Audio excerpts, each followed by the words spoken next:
Good morning and welcome to NewsWatch Today. I'm Ruby Mitchell. And I'm Nicholas Brownlee. This week, Activities Board is hosting interviews for new members. And our reporters share a sneak peek of several events on campus. Madison Tabor is here with your forecast, and Nicholas McKinley has the latest sports news.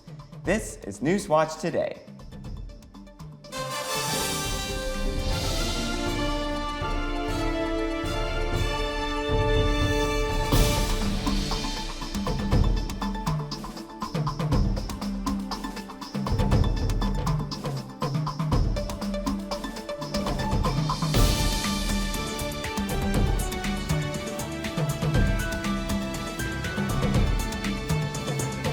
Thanks for tuning in this morning. Standing by is our weather anchor, Madison, with our first look at the forecast. Madison, how's the weather today? Our current conditions at this moment is it's a high of 60 degrees and it feels exactly like 60 degrees. It's partly cloudy, but as we go into the day, we're going to actually get up to a high of 79 with wind of 22 miles per hour. So you're going to feel the wind, but it's going to be more of a warmer wind, so kind of like a summer wind. And then it's going to be pretty cloudy. We'll get into the rest of what the forecast looks like in just a minute. Back to you guys. Thanks, Madison. I'm hoping that today's warm weather sticks around. Me too. I'm ready for spring. Evangel will celebrate the end of the semester with an event called Cookout with Carl. The student body and the activities board will present the Evangel students with their favorite picnic foods, an ice cream bar, knocker balls, and lots of lawn games. Various live music groups will also perform for the students during the cookout. The last event of the semester will take place at the Quad Friday evening from 4:30 to 7. Faculty and students from Evangel Student Media traveled to Nevada after the National Association of Broadcasters Convention. Staff from EUTV, KECC, and Valor Media attended seminars and exhibits on April 8th and 9th. The convention features media companies, vendors, and special speakers where professionals and students can learn about the electronic media industry. KECC Program Director Josiah Mann enjoyed the experience. One of my favorite things about the convention is being able to connect with other creators, other filmmakers, other broadcasters, and see some of the new technology that they're working with, some of the new cameras, some of the new software. It's been really exciting to meet some of these people. The group also had time to visit area attractions including Valley of Fire State Park and Hoover Dam. Activities Board is hosting new members' applications for next year's AB team. The new member interview will be held on Monday, April 28th, starting at 6 o'clock p.m. in Student Union Room 205. The organization is looking for help with the event planning, marketing and digital design, sketch comedy writing and stage performance, video writing, and painting and decor. If you are interested, go to Evangel Connect to reserve an interview time. On Wednesday, Evangel joined forces with Convoy of Hope for the 4th Annual Valor Volunteer Day. More than 300 students, staff, and faculty gathered in the central quad area of the campus and packed over 5,000 bags of groceries in less than 1 hour. All groceries packed during the event will be distributed to nonprofit organizations and families in need of the Southwest Missouri region. Here is Convoy of Hope Student Experience Manager Tony Perrin. Tony here with Convoy of Hope. We're at Evangel University, and we just finished Valor Volunteer Day, where we bagged 5,000 bags of groceries, all of which are being passed out here in the Ozarks. 30 partner organizations came on this campus to pick up those groceries. All those bags going to families here in Springfield. Thanks to the partnership of Convoy of Hope and the willingness of Evangel's community, families in need of a helping hand had a meal on the table last night. American Airlines announced free Wi-Fi access will be available for loyalty program members on the majority of its flights starting in January 2026. Officials say AT&T will back the new service by installing the needed equipment on the planes. American is one of the last remaining U.S. carriers to charge people for internet access, with Delta Airlines offering free Wi-Fi since 2023 and United Airlines currently preparing for the service on some planes this year. Donald Trump has stated that he aims to persuade Congress to keep daylight savings time permanent due to how costly and stressful it is for everyone to change their clocks. Trump is not the only one who wants daylight savings time to become permanent. Republican Senator Ted Cruz and Democratic Senator Lisa Blunt Rochester argue that changing clocks back and forth is negatively affecting the economy as well as the well-being of citizens. This definitive stance from Trump is a change from some of his previous comments that portrayed the issue as mostly subjective. Last Tuesday, Evangel hosted an ice cream social for social work majors. Here's Adriana McGregor with the story. On April 15th, from 7:30 to 8:30 p.m., the Social Work Committee hosted a sweet and simple event, an ice cream social. Students gathered to enjoy scoops of their favorite flavors, catch up with friends, and take a well-deserved break. It was more than just dessert. It was about community, connection, and fun. To me, social work means that I am able to provide people with support or an outlet. So for example, like people struggling with mental health or poverty or family issues, just to be able to kind of guide them to someone or something to help them go through that. Tables were filled with conversation, laughter, and of course, plenty of ice cream. From vanilla to colorful toppings, there was something for everyone to enjoy. It was a simple event, but one that reminded us of how important community is. My name is Professor Maria Lewis. I am the Social Work Program Director at Evangel University. The best opportunities at Evangel, well, for social work in general, is social work is such a marketable degree.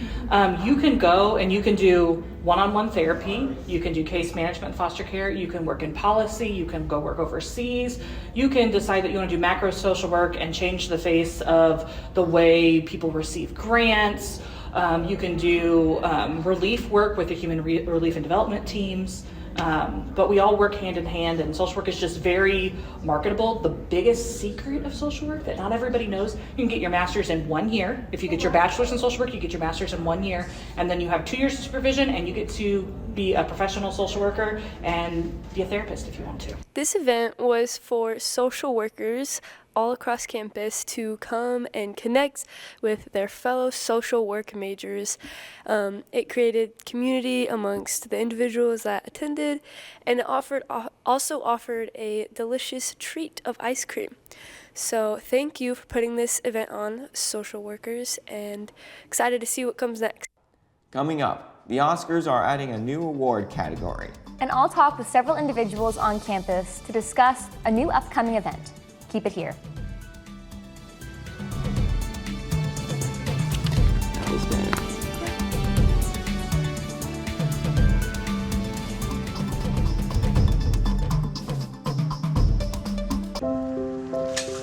I want to eat apples and bananas. I need to eat apples and bananas. Why can't I eat apples and bananas? Support the Feeding America nationwide network of food banks to help provide meals to those in need. Join us at feedingamerica.org.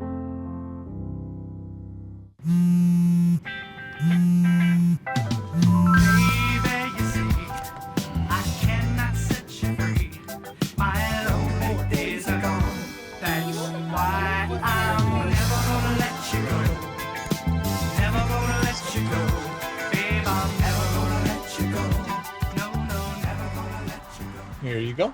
Thank you. Thank you.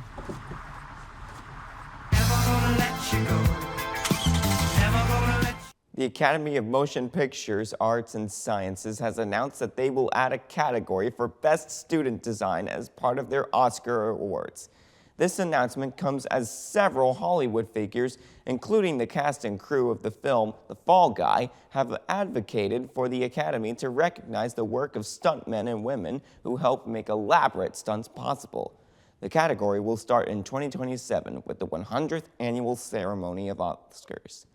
Standing by is Ruby with some special guests to give us a sneak peek into a new event from the Communications Department. Ruby? Thanks, Nick. I'm here with Dr. Pace, the department chair for the Communications Department, along with Titus Smith, a communications student here at Evangel. Thank you both so much for being here. Yeah, thank you for having us. Dr. Pace, let's start with you. As the chair of the department, could you give us a little bit about what that role looks like for you? Well, the chair does a lot of different things.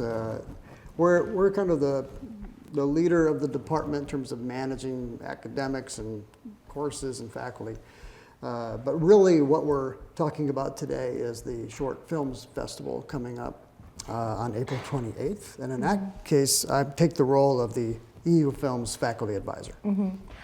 Could you tell us a little bit about what that event is going to look like, what features it'll have, and what its purpose is here on campus? So we have for, well, a couple of decades at least now, had a film event, a showing at the end of each semester. And this usually features something from the film workshop that's a longer piece, an hour-long film on average. We don't have one of those this semester because the film workshop only meets in the fall now. Okay. So we do plan to have a feature showcase next December. But for the spring, what we want to do is to feature students in terms of the filmmaking and shorts that they have created in classes or capstone projects. Give them a chance to have more of their work shown. So this is a short films showcase. There's no feature film involved. And I'm really happy to be able to do this. And we finally have a chance to show more of them. We've already shown a few of them, but now we can show a lot more of them. And that's what we're looking forward to. Yeah. Dr. Pace, what spurred you guys to kind of create this event and give this outlet and opportunity for other students? Well, the main thing is when you make a film, you're doing it for an audience. Yeah. You really would like that. And you learn something by watching the audience. You should be there watching the audience while you're seeing your work. And that benefits the filmmaker to know how things kind of interact, the reaction that you have to certain things that you've been trying out in your film. So we want to give students that opportunity as often as we can. We show our films in a lot of other places, including EU TV, but we do want to give them a live experience. Yeah. So having a showcase every semester. In the fall, it's going to have mainly the feature film, and then in the spring, the short films. So that's the main benefit. Awesome. Titus, you're one of the students whose project is being featured here. Could you tell us about what that project is? Sure. My project is called The Music Box. It is a short film about a character named Ivan who is trying to resist the alluring music of a music box. Okay. Awesome. What made you want to have your film showcased here? Like you said, it's to have an audience. My film has a message to it, and I want people to see that message to get hopefully what I'm trying to convey in this film. And so to see people's reactions, to test out what I've learned, to kind of see where I need to improve, especially, and it's rewarding. Whenever you get to, when you are a student and you get to show your work like that, it's a very gratifying thing. Like sports people get to play basketball, you've got theater people who have their theater production, and here at Evangel, you actually have an outlet for people who do create films and do create these video projects, and there'll be all kinds of different projects too. So it should be a lot of fun to watch and very rewarding to get to see. Yeah. Dr. Pace, what are you most excited for about this event? What are you kind of hoping to achieve from it? Well, first off, I hope we have a good crowd. So I'm glad that you're giving us an opportunity to talk about it here today. Right.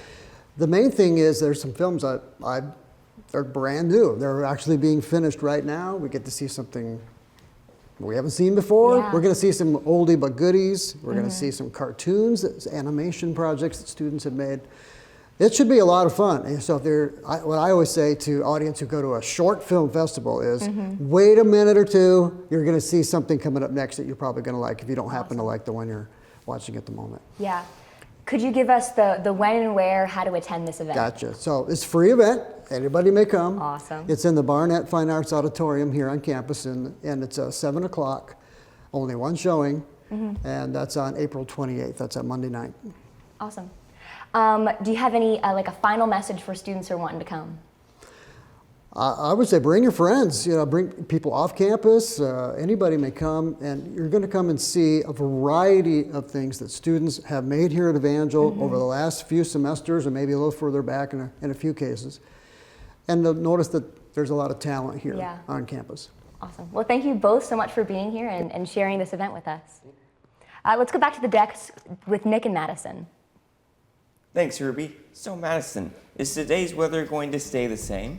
No, it actually looks like we're gonna have a really rainy weekend, but we'll get to that in my full forecast very soon, so stay with us.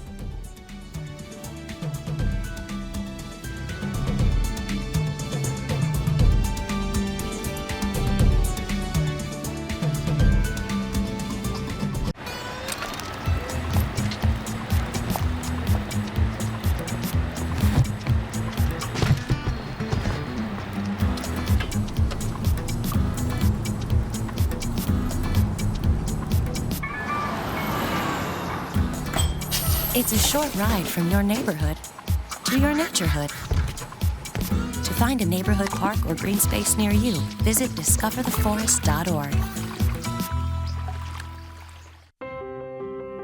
When I first saw a turtle, my heart was full. Now anything but lonely. We have this deep connection, this heart connection. He just wants to be close to you and part of your life. Every day with Turtle is a perfect day. When I'm holding her, it makes me feel calmer. I think everything he does shows how much he loves us. When we adopt a shelter pet, we discover they're a little bit of a lot of things. But they're all pure love. If you have been waiting for your opportunity to watch moose migrate, now is your chance.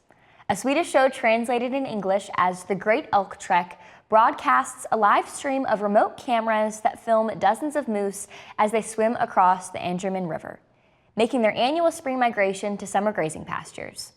The show began in 2019 with almost 1 million watchers. Now the show has hit 9 million viewers just 5 years later. Although there are often many hours between when moose make activity, fans find this show both calming and intriguing. Wow, I'm definitely gonna have to stream into that. I know, it's not something you see every day. It's exciting. Let's go to Madison for a full look at the weather. Madison? Our current conditions today, we have a high of 61. It feels like 61, so it feels like how it actually is. And we have some light rain coming in today with wind miles of 16 miles per hour. As we go into the day, we're actually going to get a high up to 79. That's kind of why we're seeing some light rain come in because of how warm it's getting.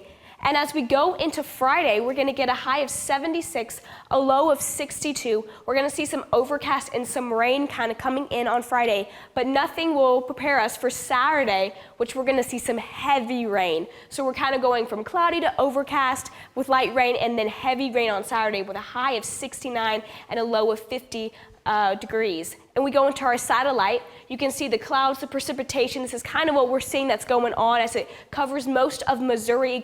We can really see that when we go over to our radar. Right here, we're seeing some severe thunderstorms up in this part of Missouri as we go up in this area. Kind of over here where we are in Springfield, we're seeing some of the light rain. That's what we're seeing today. But when we go into fully tomorrow, we're seeing the really thunderstorms, the rain covering most of Missouri. Some of Springfield, we're going to be really seeing that. But we really won't see the heavy rain until we get into the weekend. When we go into our extended forecast, we see today is a high of 79, tomorrow is 76, Saturday, Sunday, heavy rain both days, so we're going to have a really rainy Easter weekend with a high of 69, a high of 64. We're getting kind of low into low of 46 on Sunday. Monday and Tuesday, we're going to go up back in our degrees, 67 on Monday, 77 on Tuesday. So we're going to get back into the warm weather. But when we go back into Wednesday, we're going back down to 64 with patchy rain. So we're going to go up and then kind of go down in our extended forecast. But this has been all things weathery with Madison Tabor. Back to you guys. Thanks, Madison. After the break, we'll look at how technology could help decrease our risks of dementia. And Nicholas McKinley will be here to give us the latest in sports news. We'll be right back.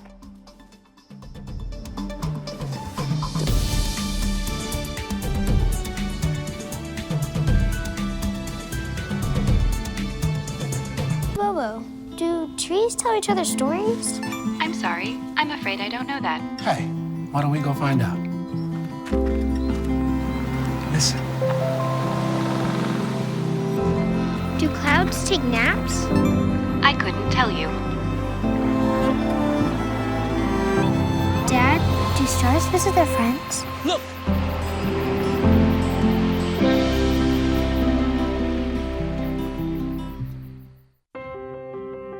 When I first saw a turtle, my heart was full. Now anything but lonely. We had this deep connection, this heart connection. He just wants to be close to you and part of your life. Every day with turtle is a perfect day. When I'm holding her, it makes me feel calmer. I think everything he does shows how much he loves us. When we adopt a shelter pet, we discover they're a little bit of a lot of things. But they're all pure Love.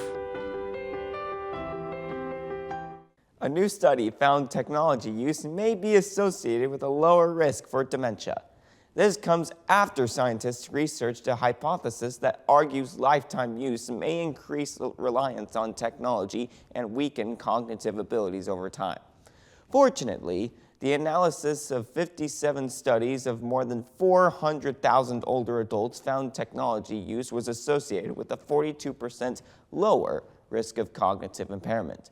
Cognitive impairment was defined as a diagnosis of mild cognitive impairment or dementia, or as subpar performance on cognitive tests. However, one of the study's authors says their findings are not a blanket endorsement for mindless scrolling. Ruby, what do you think about that study? I mean, it's really something to keep in mind and be aware of. Yeah. Let's turn to Nicholas McKinley, who's here to give us the latest in sports. Nick? Thanks, Ruby. The St. Louis Blues hockey team have clinched a spot in the Stanley Cup playoffs after earning a dominant 6-1 win against the Utah Hockey Club Tuesday night. This playoff spot is one of the many accomplishments that the Blues have earned during this second half of their season. St. Louis has earned 21 wins and 46 points since the mid-season break, which is higher than any other team in the league. The Blues are set to play the Winnipeg Jets in their first series of the playoffs. The NHL playoffs are set to begin on Saturday. The Golden State Warriors and the Orlando Magic earned spots in the NBA playoffs Tuesday night with their wins in the play-in tournament. The Warriors helped thwart off an upset by the Memphis Grizzlies due to the leadership of Stephen Curry and newcomer Jimmy Butler, along with an unfortunate injury from Grizzly star Ja Morant. The Magic were also able to pull away with a win against the Miami Heat after a close score in the third quarter. While the Warriors and Magic might have been Tuesday's victor, the Grizzlies and Heat still have a chance to earn a playoff spot in the final games of the play-in tournament happening later this week. The Valor women's softball team has ranked 21st in the nation in the latest coaches rating.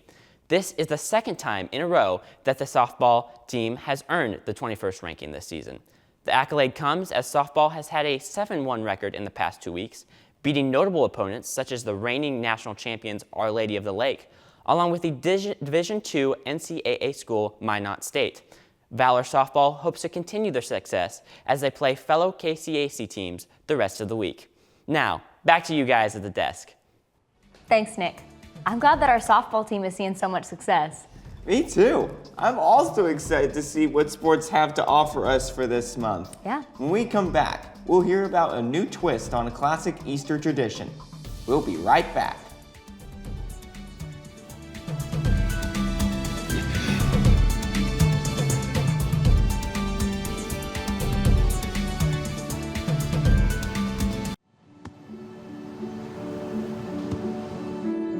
I don't remember how it started. Go to that. Our back and forth. It always came back. Dad! You probably don't remember what you told me, That was perfect. but I heard every word.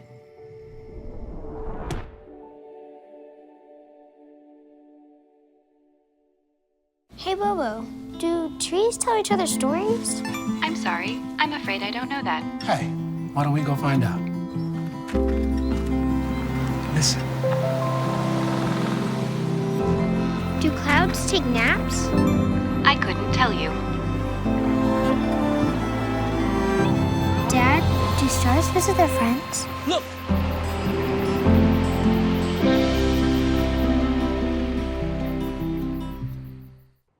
Jet Puffed has created a marshmallow dyeing kit as a budget-friendly alternative to dyeing eggs this Easter holiday.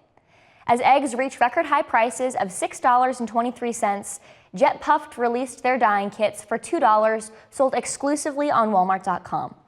The kit is equipped with a 24-ounce bag of Jet Puffed jumbo marshmallows, 6 colors, miniature tongs for dipping, and decorating pens. The company hopes to provide an alternative way to continue Easter traditions amidst the rising cost of eggs. Now that's a very good idea. I know, I think it's a genius marketing opportunity and a good way to serve their community. Let's turn to Madison for the weather for this upcoming Easter weekend. Well, it looks like our Easter weekend is actually going to be full of heavy rain. As we go into the weekend, today we're dealing with 79, tomorrow 76, and then Saturday and Sunday 69 and 64 with heavy rain. So Easter's going to be very rainy. As we go into the rest of the week, Monday 67, Tuesday a high of 77, and then Wednesday a high of 64 with some rain. So we're going to have a rainy next few couple days and some warmth. Back to you guys. Thanks, Madison. That's all for us today. Check out euvalormedia.com for more Evangel news. I'm Nicholas Brownlee. And I'm Ruby Mitchell. Thank you so much for joining us here this semester on NewsWatch Today. We can't wait to see you again.